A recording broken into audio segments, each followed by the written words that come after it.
Assalamualaikum warahmatullahi wabarakatuh. Perkenalkan, nama saya Gilang Rika Trengginas. Saya adalah mahasiswa MPIPS Unila tahun 2024, NPM 242303105.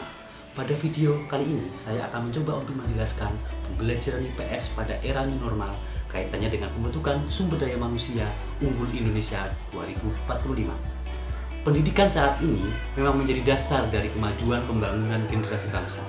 Peserta didik sebagai generasi emas penerus bangsa dipersiapkan untuk masa depan. Tentu, tenaga pendidik merupakan kunci utama untuk menghasilkan generasi emas Indonesia yang dicanangkan akan tercapai pada tahun 2045 dengan generasi yang bermutu dan berkualitas. Negara ketika saat menghadapi wabah pandemi COVID-19, sehingga dengan demikian maka pemerintah menerapkan kebijakan pembelajaran secara online atau daring, di mana peserta didik diharuskan belajar di rumah untuk menghindari terpaparnya virus COVID-19. Tentunya banyak kendala dalam pelaksanaan pembelajaran online atau daring ini. Tetapi kegiatan pembelajaran kepada peserta didik harus tetap dilaksanakan di tengah kebijakan pemerintah di era new normal. Pembentukan sumber daya unggul Indonesia 2045 adalah bagian dari visi besar Indonesia Emas 2045 yang bertujuan menjadikan Indonesia sebagai negara maju dan sejahtera tepat pada peringatan 100 tahun kemerdekaan. Fokus utamanya adalah menciptakan sumber daya manusia yang berkualitas, kompetitif, dan berdaya saing global. Berikut ini adalah beberapa strategi kunci pembentukan sumber daya manusia unggul menuju Indonesia 2045. Yang pertama adalah peningkatan kualitas pendidikan.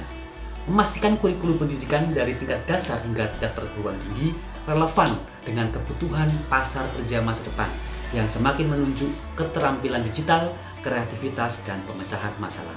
Yang kedua adalah pengembangan karakter soft skill. Penguatan nilai-nilai Pancasila dengan membangun generasi yang memiliki integritas, nasionalisme, dan sikap toleransi.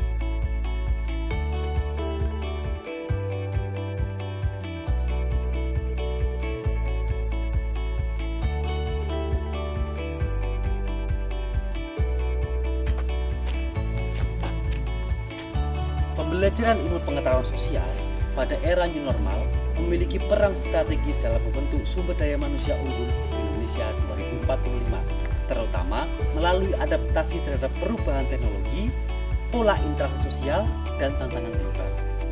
Era new normal mengacu pada situasi setelah pandemi COVID-19 yang mempengaruhi sistem pendidikan termasuk cara pembelajaran yang berlangsung. Pembelajaran IPS di era ini berfokus pada yang pertama adalah hybrid learning, kombinasi pembelajaran tatap muka dan daring untuk memaksimalkan fleksibilitas serta efisiensi. Yang kedua adalah digital literasi, penggunaan teknologi digital untuk mengakses materi pembelajaran dan diskusi interaktif melalui platform pembelajaran. Lalu yang terakhir adalah kolaborasi global, memanfaatkan konektivitas global untuk memahami isu-isu sosial secara internasional seperti perubahan iklim, kesenjangan sosial, dan dinamika ekonomi global. Aksi nyata penerapan pemikiran Ki Hajar Dewantoro dengan mengaplikasikan model pembelajaran Pakem Gembrot, pembelajaran aktif, inovatif, kreatif, efektif, menyenangkan, gembira, dan berbobot untuk mewujudkan karakter profil pelajar Pancasila.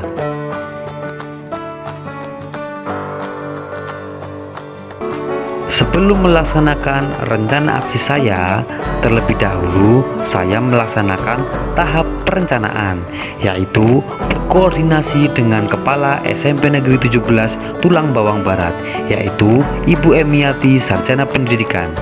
Selanjutnya, saya melaksanakan penyusunan perangkat pembelajaran. Sebelum melaksanakan kegiatan pembelajaran, siswa terlebih dahulu bersalaman dengan guru sebelum memasuki kelas. Pembiasaan ini bertujuan agar siswa menanamkan nilai budi pekerti luhur dan hormat kepada guru.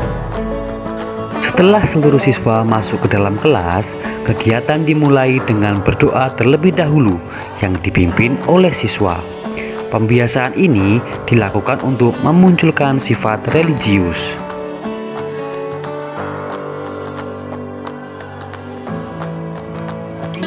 Sebelum pembelajaran dimulai, saya mengajak siswa untuk melakukan warming up dengan menyanyikan yel-yel IPS agar tercipta kondisi kelas yang nyaman dan menyenangkan.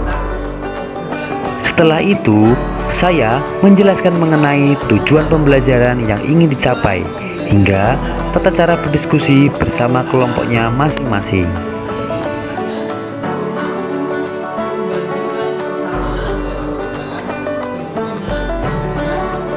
Selanjutnya, dalam tiap-tiap kelompok, seluruh siswa saling berdiskusi dan berkolaborasi secara aktif untuk menyelesaikan tugas yang ada dalam LKPD.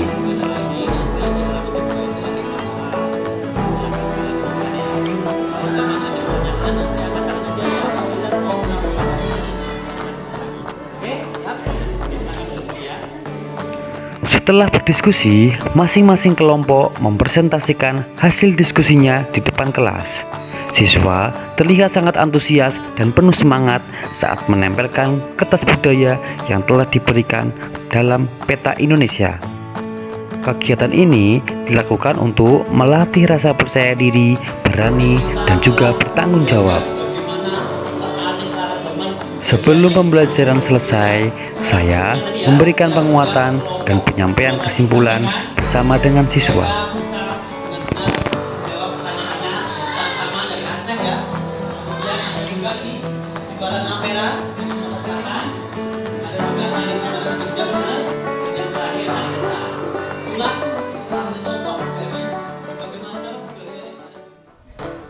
Tujuan utama pembelajaran IPS adalah untuk mengembangkan potensi peserta didik agar peka terhadap masalah sosial yang terjadi di masyarakat, memiliki sikap mental positif terhadap perbaikan segala ketimpangan yang terjadi dan terampil mengatasi setiap masalah yang terjadi sehari-hari baik yang menimpa dirinya maupun yang menimpa masyarakat.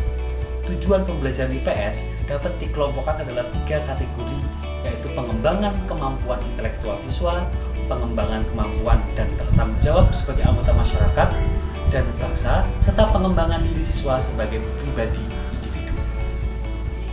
Itu saja video yang bisa saya sampaikan. Mohon maaf kalau ada kesalahan kata. Mudah-mudahan apa yang disampaikan itu bisa mendapatkan manfaat untuk kita semua. Terima kasih, saya akhiri. Wassalamualaikum warahmatullahi wabarakatuh.